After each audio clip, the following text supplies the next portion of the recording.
till today. Greece, there's a huge demonstration ongoing right now because 2 trains were put on the same track. And They people died. collided and people died. It was somebody's responsibility to ensure that this one was on that track and the other was on the other track so that they do not collide for people to die. As soon as it happens, the minister would have to resign. Here, people have died. The minister is asking us, or the government is asking us to praise somebody. Okay, we'll praise you because they are here. But I will sue for compensation because I've lost my child for something that is so basic. The government ought to have known. But because see, every day people are bearing children. It is not like you decide when somebody should have a child in this country. I have the right to have a child. You know what's interesting, William? Under President Kufuor, let's take the NDC government out. Under President Kufuor, children were born for free. President Kufuor brought that free maternal, care policy where people just get pregnant. They go to the hospital, they deliver, and it's for free. Those are the children. I say those children are perhaps the most fortunate of all of us. They were born free, and then they came to benefit from free SHS. If you calculate the Kufuor era, and by age 15, 16, they were the ones who benefited from Nanado's free SHS at the big inception of the government. That's it. Back in the day, an MPP government had the vaccines available. How did we sink so low that even vaccines are short? And vaccines are short. We have money to be thinking of putting into a cathedral. If Parliament had not stepped in, we would have still put in that money into the cathedral. We have paid for COVID-19 vaccines and we have not received the vaccines. And the excuse is that we have storage issues. So we are waiting. And then you have pressing needs of children who could die. The future that we are told we care so much about. Then you say we should clap for you because you eventually brought in vaccines. Did we pay the $6.4 million for the vaccines? Or be brother, thank you. That point has not been clear because the government says we paid 6.4. But we know that in this country there are cases where we are told we pay so much for whatever, and then we eventually will know that, oh, this one will be brother, thank you. You see, it is when we situate some of these occurrences in the political sphere, Right.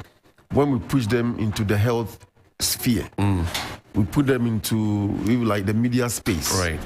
that we will talk about it and it will die. I'm saying the only difference between a dictatorship and a democracy is the judiciary. Because in a dictatorship, we have the executive and we also have the, how do you call it? I mean, it is the judiciary, Right. the law, Right. that makes the democracy. Because when there's no law, There's then no democracy, it's anarchy. exactly.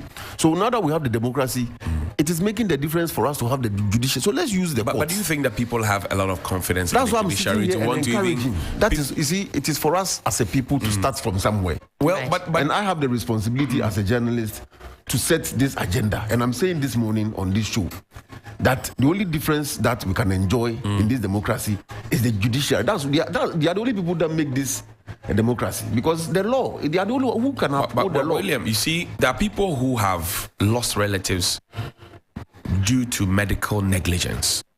The cases are still in court, and it's as if there's no sense of urgency. I said last week The wheels of justice grind slowly. that let's go to court. Okay, let's go to court. But if we do not go at all, then there's a problem. Because if we don't believe in the judiciary, then we've lost the democracy that we are talking But about. people, you see, people Because if you don't go, what are you going to do? people generally would not want to go to the courts because of the experiences and maybe things that they have heard and seen for You others. see, that is the problem I have. What you have heard. So a gentleman, I'm saying you go. So a gentleman came to me, right, and told me about how he lost his wife at one of the hospitals in Accra when the wife was going to deliver. Further investigations went on, and then it was proven that there was some element of medical negligence. He reported the matter to the police. The matter is still pending. This was in 2019. Okay. So if I have experienced this, when you come telling me to go to court, use the law, I'm not going, because I've already Johnnie, buried the what person. would be Johnny, the what I'm saying, alternative? Helen, even before you can be screaming, Right. I beg you, what I'm saying is that the instance you gave, medical negligence, for me, you have to go to court. With Right. what money? because No, your but you see, ADR, your no, I'm ADR coming. is faulty. That's we haven't even tried it. Look, we have the have legal aid. We have lawyers who do pro bono. That is free service. Let's just try. No, but because William, this morning, if the families of those babies who are deceased because of the absence or the shortage of these vaccines come together and they sue, at least the next minister who is going to sleep on the job will know that tomorrow this will happen to me. So at least we'll be getting somewhere. William, have you heard the mantra that unis count to Mintre Manso? Have you heard that before? Because there are people who are roaming this country with a lot of issues that could have gone to court and be settled. They can't first of all find the lawyers. There's legal aid. Go to the legal aid officer. They themselves, they need aid. So what I'm saying is so I don't have money to hire a lawyer. It doesn't. But I walk into the legal aid office and I find it difficult to find a lawyer. And we know the issues are there. You know that the issues are there where legal aid comes in to say, oh, we'll provide free legal whatever for you. When you need the lawyer to be in court, the lawyer is even not available. Were we not in this country when somebody who works for the state as a lawyer walked from somewhere to the court and collapsed and died? Johnny, we were here last week when the Ashama incident happened. Right. And there was a lawyer sitting on this show, right, telling all of us that they had even put themselves together as lawyers to sue on behalf of the people. Even Oliver Vorma, they gave out a number. So what you are saying holds, but it cannot be in all circumstances. What I'm suggesting this morning is that whatever the difficulties, whatever the challenges, when some of these things happen, let's sue. At least if it starts, we'll get somewhere. Because you see, we have to grow from what we go through. We can't say because it doesn't happen, we'll just not let it work. Let's just start. Let's start from somewhere. And I think even the optics of taking the government to task and taking them to court, I think is a great signal that as per what our president has charged us to do, we're no longer spectators. We're really citizens using the full rigors of whatever has been afforded I have no what do you call it? Disagreement with going to court. Right. I mean, I would choose court over anything else. Yeah. But I'm saying that, so sometime last year, a friend of mine called me and told me when I was on the way from Tema to Accra that the policeman who is supposed to be with the Jubilee House, an inspector, picked his firearm, aimed at the leg of a private citizen, and shot. The guy was fast enough to pull his leg, right? And then you could see the pellet. And this matter I'm talking about is before Pips and the Kaneshi police station. It's been almost a year. Nothing has happened. The guy has tried to find a lawyer from a legal aid. No show. Such a person, when you tell him in future to go to court, he won't. And that's why you have Ashaiman, because he would want to exact his pound of flesh right there. If a policeman comes, that's why you have 10 people, and I don't support that kind of thing. But that's where you have it, because Pips has the matter. Kaneshi police has the matter. I put the matter on Johnny's bite. It's been almost a year. The man is working with all the trauma. The state has not provided any psychosocial support. Nothing. And we are everything is okay. The man still has his job at the Jubilee House. And even went on to say, Obian to me. Okay. When you finish all of that, and you tell him to advise somebody to go to court, if he's listening to us this morning, and he say go to court, he would look at you and smile. It's because as journalists or as the media, we do not hold that issue up and we do not keep it running. Because this is the first time I'm hearing it. What am I encouraging all of us to do? As I sit, I have the responsibility as a journalist, trained and professional, that I sit on air and educate people. Right. So if every morning we make it our cup of tea to keep this education going, to keep the issue you raised on the front burner, we may. Yes, just me. I agree. I agree with that. That sometimes when journalists, the media get flack for not keeping or sustaining issues, we are currently living in a poly-crisis. So unfortunately, at every turn, we have so many issues that even sustaining one particular issue is tough. You look at the front page of the papers, our issues are plenty. crisis here, crisis there. So sometimes I think the general public also has to understand that in sustaining one issue, we put other issues to the back burner. But the one and only and best issue that I will keep on the front burner is when a child is dead or when an individual of this country, a citizen of the republic, is dead. Through the negligence of the government. I'm not saying the minister, the government. Right. That is the best thing I can do. I mean, all the other issues, remotely, closely, or whatever, but this one, it has happened. Babies have died. If you know that, I mean, per the statistics, we are going to have certain number of children born in a day, in a week, in a month, in a year. You should know how many doses we should have of BCG, polio, measles, and you don't have it. You can't come and tell that we don't have money. Does the presser prevent the health minister from going back into parliament because he dodged that first invitation? It doesn't at all. You see, and may I ask that question? The Minister for Health is first of all a parliamentarian. Exactly. For the people of Doma Central. His workplace is parliament, right? So he's supposed to have been in parliament first of all as part of his daily duties.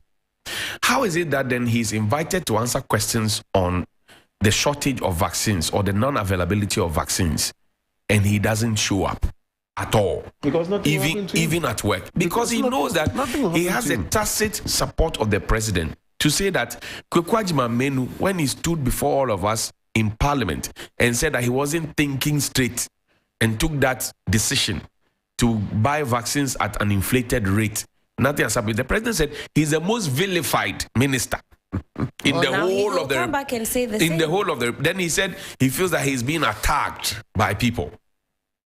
If I were him, and I had family, he has family like me, my family would have advised me to resign. But anytime we mention the MPP government, two ministers come up for calls for resignation. Right. The health minister and the finance minister. They are still at post. Because we have the most promising president we've ever had in the Fourth Republic. The man is always promising. So if the health minister can say, oh, he promises us that we are going to get a thing next week, the president believes it. The finance minister tells us, oh, it's going to be okay, the economy is good. He believes it because he has always been promising. So if we see a group of individuals, are you saying the president is King Promise? Of course, I wouldn't put the king on him, but I say he's the most promising minister. He's always promising. So I'm saying that if we have a group of people like this leading us, we should use the courts to inject some sanity into the system. I mean, no matter how long it takes. I mean, can you imagine if these individuals take the Attorney General and the government, the Ministry of Health to court? You know, I mean, look at the impact on our democracy. It tells us that we are getting William, you know what's interesting? The health minister is presently a witness in the matter of ambulances that were bought in the previous administration, and he attends courts without fail. The same health minister, the court is not his place of work. The same health minister fails to appear before parliament 2 times in a row, organizes a press conference and tells us that the vaccines will come in a few weeks, soon. And then the vaccines come before when he had said so. Is he on top of his job? That's the first question. Because it looks like he's sleeping on the job. Because when he addressed the press, I wanted to gather from what he said, why there was a shortage. He mentioned vaguely what is going on the global front. We've heard from other places that there are some shortages. So where did the vaccines suddenly come from? Yeah, so I want to find out. When he addressed the press, I couldn't really make heads or tails if he was seeking accountability, if he was giving us a reason for why there's been a shortfall. There was no real explanation other than there's a shortage worldwide and it's like where we find ourselves. And come and stand there and look bad. He has come, whatever he thinks you answer to for him to look bad, he won't mind you. I mean, because Crosby asked him for the specific time. Yeah, in fact, Crosby and I actually discussed what the implications will be on the children for the delay. That was also shut down. And in fact, Crosby also asked, he said that for parents who are anxious and worried, when you say in some weeks, will that suffice? And then you had Kojo Oponkroma quickly step in and say, well, the health minister has said that in a few weeks, so in a few weeks. And I found that that it rubbed me up entirely the wrong way, the posturing and the answer. From Dr. Patrick Kumabwaji to Kwekwajima Menu, to Kojo Oponkroma, to all the bosses at the Ghana Health Service, Ministry of Health, to the president himself, when they were children and they needed the vaccines, they had it. If not, Kojo would have had polio. Kukwajima Menu would have had measles. All of them, they had it all. When it gets to the time of the children, they are telling them to wait, meekly wait and murmur not. It's because I hope that in the next few days we will have many more vaccines arriving in the country so that our children will have all the vaccines and the catch-up vaccines can be given for those who missed the vaccination. We assure the people of Ghana and all children that we remain resolute and will continue to do everything within our power to push for their health and well-being. We will support the Ministry of Health, the Ghana Health Service, and all other relevant agencies while we fight to ensure that our children are duly vaccinated. There is an ongoing outbreak of measles in the country, and we'll urge all health workers to have a high index of suspicion, especially if they have children who have not been vaccinated, showing any symptoms that may suggest measles. This way, we can initiate appropriate treatment early and help to reduce the death that may be associated with measles. My guest on phone now is who I call the National Chief Farmer of Rice, CEO of Petra Rice. He's also the Member of Parliament for Dwaboso and the ranking member on the Health Committee of Parliament. You've seen him crisscross the country on ambulances, on abandoned health projects. He's been to La General Hospital and blah, blah, blah. Joining me online now, Kwabena Mintakando. Good morning and thank you very much for your time, sir. Good morning, Johnnie. I think since we started radio, this is our first time, right? Say again?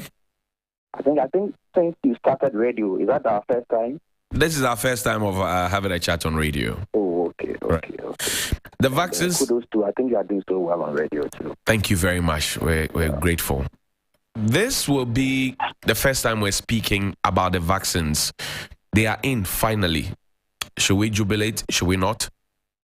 Okay. I think this is a clear vindication of some of the issues we have been raising. But Johnnie, typical of a Ghanaian, when we get what we want, we sweep a lot of things under the carpet and they come back to haunt us.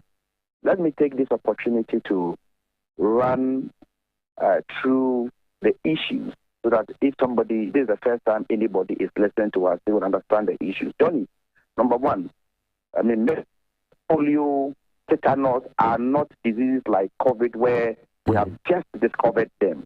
Right. These diseases started as far back as 1977. So it's not only the Kojo Epon who had the opportunity to be vaccinated, but the children of the president, the vice president, the ministers all had the opportunity to be vaccinated. And somebody created that opportunity for them. Now, WHO launched a program we call Extended Program on Immunization. So we launched onto it. Fast forward, we have identified not less than 13 diseases that we must vaccinate children against. Now, out of the 13 diseases, what we call Gavi, an organization, Gavi, Global Alliance, is sponsoring not less than 7 or 8 of these vaccines. And so we are only paying 10%, co-finances 10%. Right.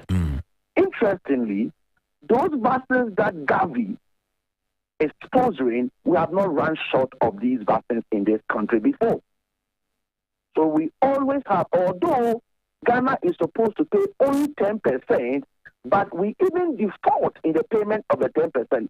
But Gavi is of the opinion that they will not allow any child in this country to suffer for the sins of politicians that are not Dankwa Akufo-Addo or the health minister. So even though we default, we still bring these vaccines. Well, the minister says we do not owe Gavi, and that's untrue. What do you say? That is not true. We owe Gavi, and that is why I'm developing these points. When I get there, you'll understand it, and I'll show you clearly why we owe, and that is why what has delayed the vaccines. When I get there, you understand.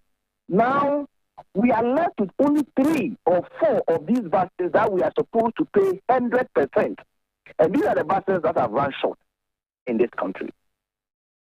Now, in vaccines procurement and preparation and deployment, you must always plan for the following year. So, for example, we should be planning for 2024 by now. We should have planned for 2023 in 2022. Johnny, let me take you back a bit. Now, when you get to Ghana, where are we getting the money to pay for the buses? These monies are not coming from the government properly so-called.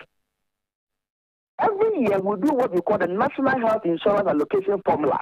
The insurance you and I pay, that if you even go to a restaurant and eat, you pay. So in that formula, every year we allocate money for the procurement of the buses. So as recent as 2022, we allocated about 72 million Ghana cedis for the procurement of the buses. And where is the money? Very good, very important question. Now, when we heard of the outbreak, and let me also make the point that the outbreak happened somewhere in 2022 October in the northern part of the country, to be specific, Gushegu, and we start aloof till now. Now, when we invited the minister and some agencies under him, including National Health Insurance Authority, because that is where the money is. That day, the minister refused to appear before the committee, and National Health Insurance Authority came, and they made a specific pronouncement that they have paid the money. They have paid the money. So where is it? 2022. So as far as they are concerned, they are not part of the procurement process. It's only the minister who can answer. Now, Johnnie. And sorry, when is the minister going to answer this question? Because the fact that the vaccines are in doesn't negate the questions that were raised and admitted by the speaker. So these questions, these monies are bottomless pit that we are, because we owe, when we pay that money, they consider that money to have defrayed the amount we are owing them. So they didn't bring us any buses. And Johnny, we are having these buses because you see, when you have a what do you call it, outbreak, the turnaround time is 2 weeks. So it is only the money we paid last week that is bringing us these buses. The money, people had not paid any money, and we continued just lamenting and whining like the president did on the floor of the House. We would have continued spreading the diseases without getting buses. But because we paid some money about a week and few days ago, that money is what is bringing us these buses, not the money we paid in 2022, because we were owing at the time. How much did we pay to get these vaccines? According to the minister, he said we have paid about $6 million. I see. And that, Johnnie, the interesting aspect that I think that we should not wait until we get there before we start a discussion is that Gavi, that is sponsoring most of our vaccines, they are saying that we have gotten to middle income status, and therefore they are going to withdraw. So we can buy 3. Can we buy 10? Can we buy 13? Are we waiting till we land in that trouble before we start thinking about it? So the shortage of the vaccine clearly is lack of forward planning, simple, and then the fact that we don't pay on time. Nothing more, nothing less. He made a point that there was shortage of vaccines in the international market that is palpable falsehood. He referred to a statement by the WHO. And when I read the statement, there's nowhere in that statement that said that there was shortage of vaccines in the world. In fact, what that statement was seeking to do was draw countries' attention to the fact that we are over-concentrating on COVID vaccines and neglecting the other vaccines. And so countries must beware, must be careful. They were warning us. That was what that statement was seeking to do. In fact, at that time, there was excess. There was vaccines were available in the international market that provided you pay, you get a vaccine. But if you don't pay, you don't get a vaccine. So these are what I'm looking forward to here now is that we will keep receiving the vaccines.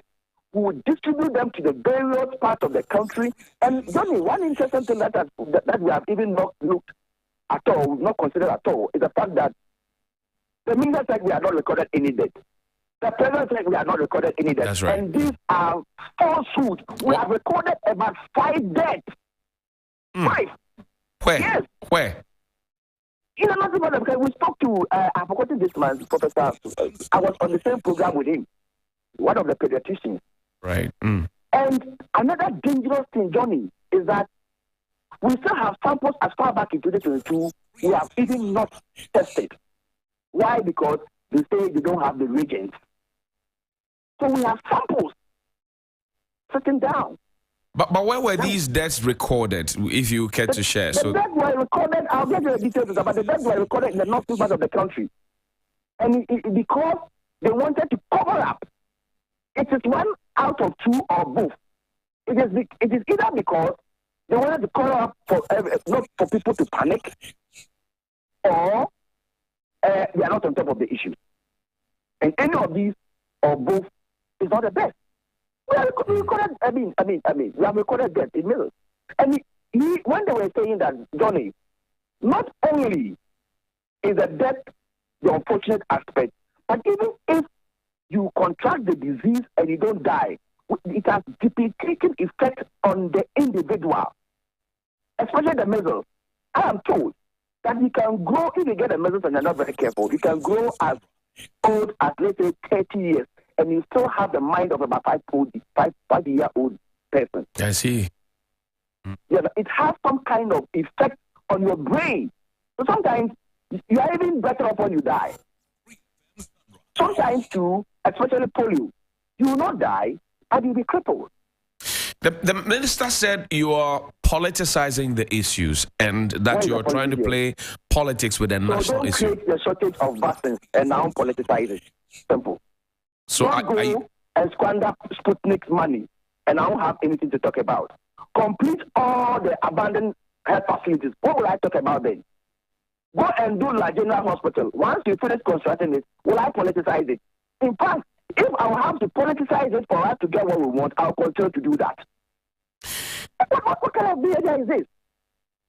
What kind of behavior is this? Look, when we had even invited you, there are some ministers who, when issues happen in their ministries, they'll come to Parliament and brief us. In your case, you will not do it. When we even give you the opportunity to come, we invite you, you will also not come. In fact, the day I had my press conference, he was supposed to speak on the floor of the House, second opportunity. He didn't speak. And I told him in the face that, look, if you don't speak today, I am going to address the press. So after addressing the press, that is how he hurriedly. So if you look at him, what he read was about 14 paragraphs. The poorly prepared. And what he said were of no substance.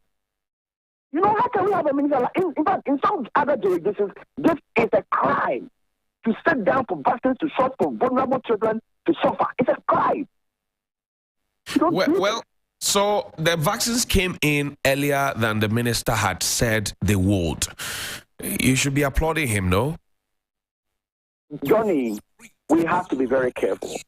Now, yes, we are all happy that we have some quantity of vaccines. I'm told the vaccines we have is not enough. Now, I have seen the Qatar and other helicopters distributing the vaccines. It should not be PR as usual. Let's make sure that these vaccines get to their various destinations, especially where the outbreak started, number one. Then we must also, all of us must be on board to do the PR for parents to bring their children for vaccination, because the vaccines are time-bound. So once the children leave the health facility, Johnny, it becomes another problem for coverage. To even get these children to vaccinate them becomes another problem. Don't forget, there are other people who live on their farms. There are other people who live at the hinterland. Very difficult to reach. So sometimes the opportunity is that when they give birth at a health facility, they give them the vaccines there and then. And so now the most important thing is that let's get the right quantities. Let's do, a vigorous vaccination outreach so that we reach out to all children, because it's the right of every children in this country to be vaccinated per the 1992 Constitution, the right to health care. So, Johnny, let us not start jubilating when there's work to be done. There's so much work to be done. Getting the buses now, it is too late since October. We started, having these diseases since October. Already it is too late. So there's work to be done. Rather than going to celebrate with Kenke and doing some Kenke parties and what have you, let's go straight. We have created the situations ourselves. It is highly avoidable, and nobody should be seeking to be glorified. No, it's avoidable. We should rather be condemning them. This should never happen because we have been, doing so well in terms of vaccinations since, the early 80s and what have you. Now, not until recently, we were about 95% coverage in the whole country in terms of immunization.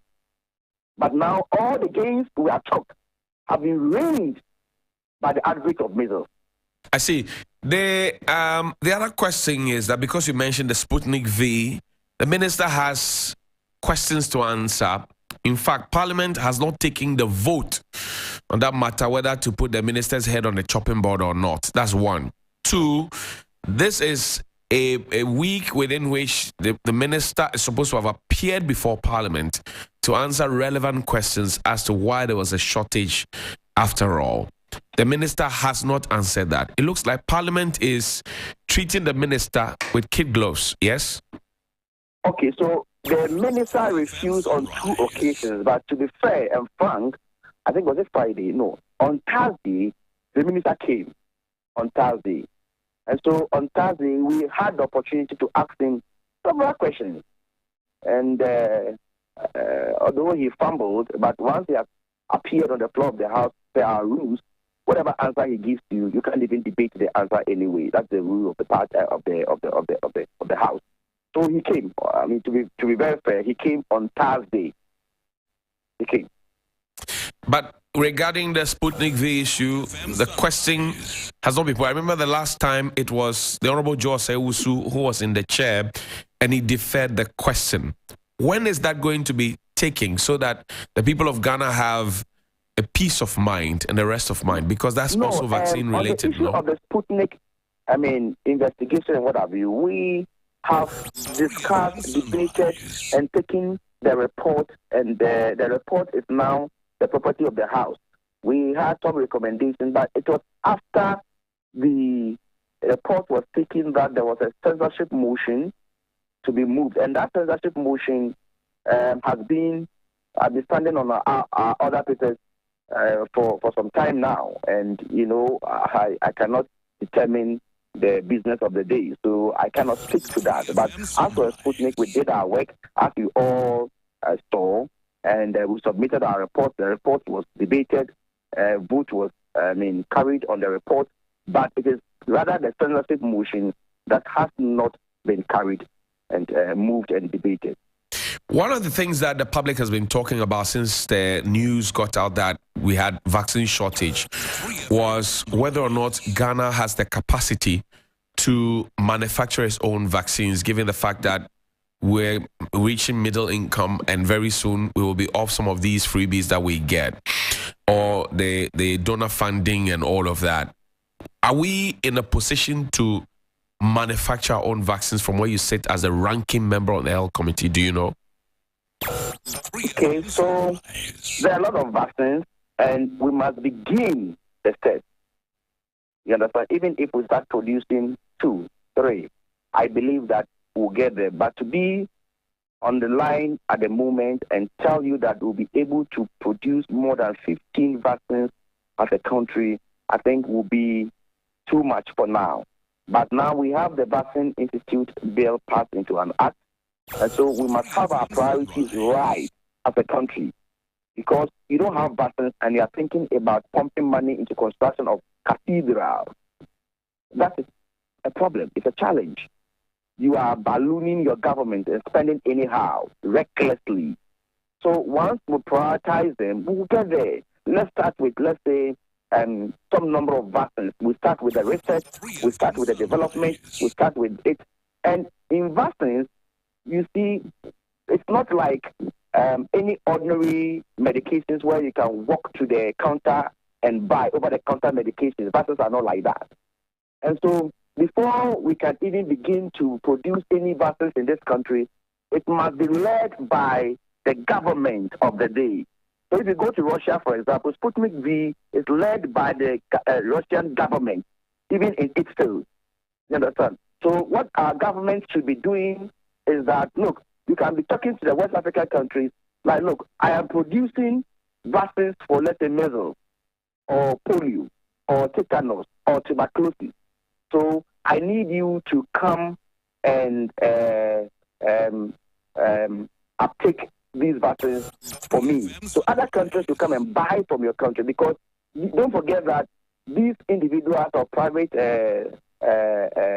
businessmen are also after their profit. So if they begin to produce the vaccines and they don't get the required market, it may not be sustainable.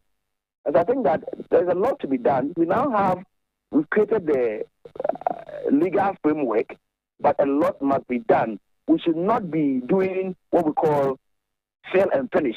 We just import them, come and just package them here. No, we should be researching. We should be developing the vaccines here. I think we can start with some few numbers, and we can get there. Because I am sure pharmaceutical industry like Atlantic Life Sciences, they have started something. And we need to encourage and motivate them to do more. You know, I think we started the next serum or something. You know, so when we begin to encourage other private players to come into the sector, we begin to reach out to other countries to come and let the vaccines be produced in this country. I think that we will get it. But to tell you that within the next 1 year or 2 years, we are going to produce more than 15 vaccines in this country, I believe it will be on the higher side, and the expectation I don't want to create for Ghanaians. Would you advise those who you say have lost their children and those who think that the government or the state, Ministry of Health, Ghana Health Service, the minister himself did not act speedily to give their children vaccines, to sue government? Would you advise that? Absolutely. I'm 100% for that, so that we learn lessons from that, so that it will serve as deterrent to anybody in public office. I am totally in agreement with this position. I am for it. You try our law. But I'm only praying that I won't get to a position where the Supreme Court will rule that even the birth certificate cannot determine your nationality. You know, when we get to that point, then we have no country. I see. Kwabena Mintakando, I thank you very much for your time this morning. I'm most grateful. He's the MP for Jaboso in the Western North region, and he joined us here on the show. William, you're laughing. I'm laughing because he had earlier said that in other jurisdictions, this would have been a crime. That's right. I agree. But I also want to add that in Ghana, it can also be a crime. And this is per Act 560. Of 1998, the Children's Act, and it is under the welfare principle. And I go to 2.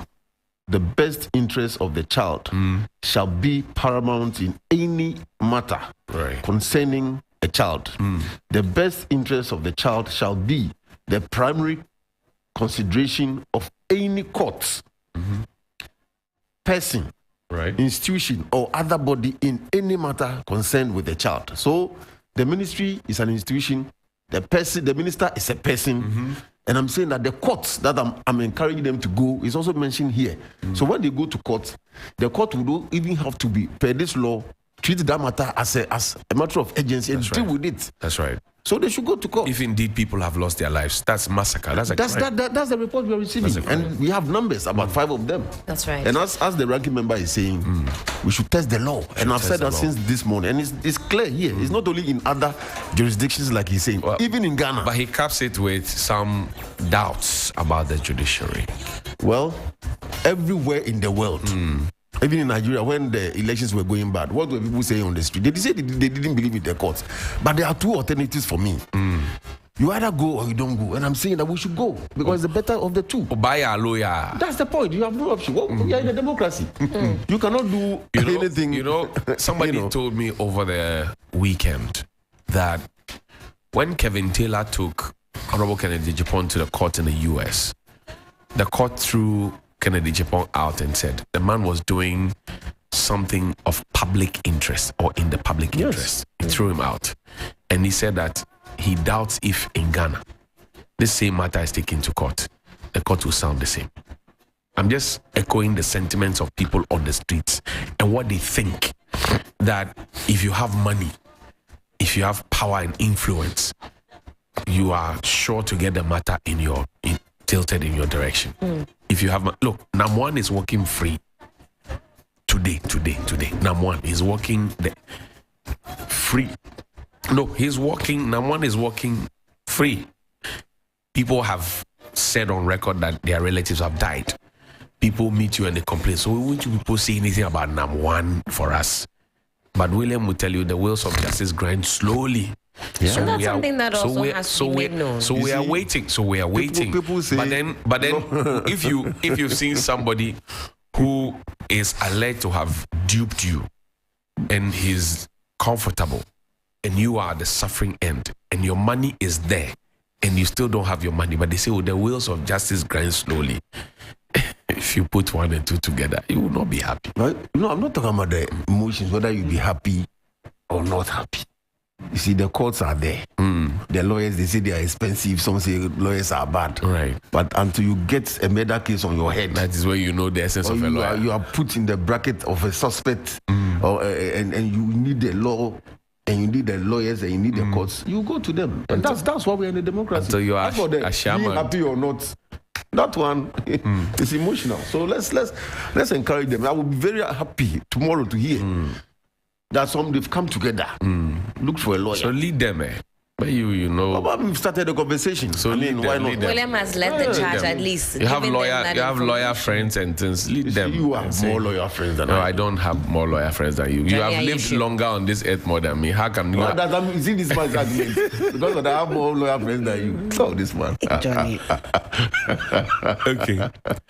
Tamale Teaching Hospital has just confirmed that the deaths of children from measles have been confirmed. Yes. You didn't get a number. So the minister actually did not know, and that's the question. The minister told us that there have been no deaths. Kojo Nkrumah regurgitated that, and at the press conference, you should go to court, organized with our money, to tell us that it is a lie. Nobody has died. We are hearing from the Tamale Teaching Hospital that in fact the deaths have been confirmed. In fact, the gentleman is in a meeting presently as we speak. We would have spoken with him on air, right? But he's just confirmed to my producers that the deaths are confirmed. You see why I'm excited now? You can stand in the podium at the press conference and say this, and nobody can push you for evidence. Right. Nkrumah is a lawyer. Right. Okay. Attorney General is there. He's a lawyer. Right. Let's sue them. Let's sue the minister and push them into a dock. And then the evidence will come. Because I mean, you know, on the press conference podium, he can say anything and get away with it. William, if the minister had appeared before Parliament, swore an oath, and he had told this to the people, he knows that he would have done perjury. Which is why when the Sputnik V thing happened, the first time he came and he said he had not paid money, and then the evidence was out there, he went back the next day to confirm that indeed money had been paid, but he was not thinking right. So I agree with you that they should be pushed. But the question is that today, as we speak, I mean, this matter happened 2-3 weeks ago. Which lawyer, and I know lawyers do pro bono, which lawyer has come up? Because I know that Oliver Bakavoma and his team, they came out to say, look, we are interested in this Ashama matter.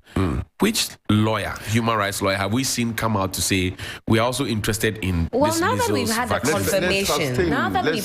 confirmation, I really suspect and believe that before the day ends, we might see something of that nature. Let's sustain the conversation. I think that before there were some questions, and I had qualms. Well, did these children die as a result of a lack of measles injection or measles vaccination? Now, when that is finally made clear, as we're getting reports of, then we take it from there. I suspect we'll get. I encourage my friends, my young lawyers, to take some of these cases up and deal with this, win the cases, and then this also helps them to you shoot up your profile more, and then shape things for us as a society. And we've heard the word deterrence. Maybe then we'll start to see some action. The passion with which Ranking Member Honorable was speaking with lets you know that this is no laughing matter. And he says even if it takes politicizing the issue, which I don't generally agree with, to get the reactions, then he says so be it. Which I don't. You know my stance on that already. But at this point, we're using all the tactics available to us just to get some type of reaction. But Helen, you do realize that, I mean, even me, when I started talking about this I spoke about it first on Johnny's Bite. And this is because somebody had sent me a voice note from the north about the shortage of it. This is a doctor. And he was visibly worried that, like, no, this one. So he said, Johnny, talk about it. He was trained to save lives. Now, when I spoke about it, I had people on Twitter, Facebook say, oh, he has an agenda against government. That was the first thing they said. So if that had shut me down, I wouldn't have spoken about it. Then the other stations and us here would not have spoken about it. It was because pressure was mounted on the minister. That's why he came to. And if you saw the sense of urgency with which he left Parliament to go to the Information Ministry to hold a press conference, you would see. I mean, he said, and it was on TV. It was on TV. Must we always push people like that who are being paid without fail, who are being called honorable without fail, to be able to do the basic things that they're supposed to do? Must we push people? That's where I have a problem. Because if every day nobody pushes me to wake up at 3 to come and sit here, or us, nobody pushes us. We know that it is part of our job. And that is, in fact, our duty to be here. That's right. Why is it that you take on a job and then you refuse to deliver on what it is that you must deliver to the people? What's going on? If you go that way, your blood pressure after every show will go high. Oh, make it go. The consideration is that we must push people because that is human nature. You understand what I mean? You are not like me or like her.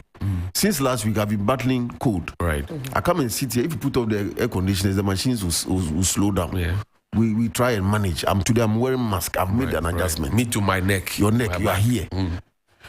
Somebody's back. Me to my spirit. Yes. My spirit is low. I could have called. Look, I could have called and said, "Look, I can't come today. Yeah. Stayed off for 1 week. Let me cure myself and come." But I'm managing. I've taken. So that's how life is. We have to push people. That's why people that if you don't push them, it's not that they can't do it. You have to push them. Then what is he doing there? No, I'm not saying it's right or wrong, but I'm just saying that that's what it is. Now, those who are saying that we are politicizing the issue or somebody is, of course, it is politicized. They are politicians. But when the president during COVID wanted us to sleep and stay in our houses, he went to Parliament and got the executive instrument, and we did. That was a political decision. Look, the president can make all of us sleep again tomorrow. Yes, that's how powerful the executive. He would justify it. Yes, the people in Parliament, when they make the laws, they are not priests and teachers, they are all politicians. So when we say we are politicizing the issue, it is neither here nor there. But I don't get it when people who are paid to do something as public servants make excuses for it and think that we should accept the excuses. Can we excuse the health minister because of his background? We've done our own analysis about whether or not being a finance man is. You want me and William to start this fight? No. I will intervene. But what I'm saying is, with somebody who has maybe a medical background will be alerted to the the sensitivities. Helen, is the leadership. That has always been my point. No, the man that is leadership things. When Dr. Bernard Okoboy was moved from Kolebu and made deputy health minister because there was an accountant and a lawyer and one is a hairdresser or beautician. Tina Mensah is a beautician, hairdresser, kind of businesswoman. Right. And then there was a lawyer and then there's an accountant. They were the ones heading our Ministry of Health. Then they took the lawyer off and brought Dr. Bernard Okoboy. He has since been replaced. We saw the game changer he brought to the table at the height of COVID, because then the ministry was trying to explain to us what COVID-19 is, vertical infections, horizontal. It was not agenda was not agending. When Okoboy got into the matter, because he's a public health expert and also a medical doctor, he knew exactly how. So if you go back to 2020, he broke down the conversation about COVID to the barest minimum, and then he took out the fear because people were scared. So I agree. So I agree with you that, look, you need carpenters to do the work of carpenters and masons to do the work of masons. William says it's a leadership issue. Where we have gotten to, we are using plumbers to do the work of carpenters. Helen, and vice versa. In this vaccination matter, it is not that we do not know that measles are hitting us. That's right. Polio is hitting us. It is a procurement matter. It's a planning matter. It's all leadership. It didn't take a health person to come and tell us that. Look, we all know. William, you see, the decision is not that the measles is not hitting us. We've heard from the ranking member that since 1977, how many years? It has been with us. That's right. COVID was coming for the first time. So if somebody who understood the dynamics of the health issue came to explain, it doesn't make him a better leader. What I'm saying is that the man failed to plan. His ministry lacked planning. The leadership was not there. And the saying is simple: fail to prepare. The man didn't do the work. He's not a good leader. That's all. William, it's not that he's a health. William, did you listen to the press conference the other time? All the professionals he brought in from the Ministry of Health and the Ghana Health Service, did you hear them utter a word? Could you mention that when questions were asked and they were within the technical domain, they will be pushed to them? None of them spoke. Yes, that's what I'm saying. They won't put their professionalism on the line for you. See? So it was because the matter there for me was planning, was procurement, was financial. It was not medical because we know the problem. I think I can agree with William on this one. At this stage, do you think the polio thing is a medical problem? For Ghana, it is a procurement matter. It's a procurement policy matter. The man no lead. He no lead. He just can't sleep. Lawa Ngoa says, and looking at things, the government has become number one pro max. Carrier Gordon said the 1992 Constitution of Ghana, they have to be amended so that the president does not have all the powers to rule. I agree. And as Kel says, I'm watching the show live from Kel's photography and videography services. Keep up the good work. Lawa Ngoa comes back to say, when this government gives you an assurance over anything, brace yourself for the opposite. This has been their hallmark. It's like they enjoy the positions but not the work that comes with it. And you can always join us on 3FM Sunrise on 3FM 92.7. It's 8:39 and we will bring you some more conversations. We'll go to Boku and then we will also talk about Ashaiman.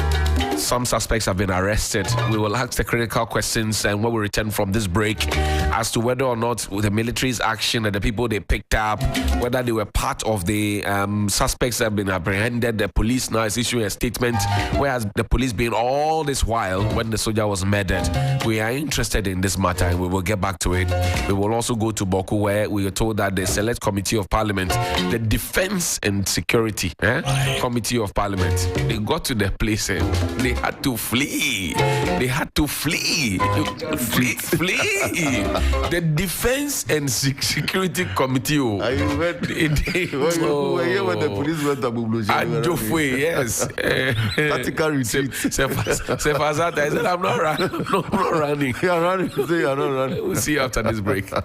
Keys. What could be simpler than a key? Who doesn't have a key? A car key, an office key, a drawer key. But there's one key that rules them all. The house key. The key to a place we call home. The key to the home where everything comes together. The key to a home that is our own. A home where we make life happen with our families and loved ones. Adoha has been working hard for over 30 years to make home ownership within reach for many. Say yes to property with Adoha.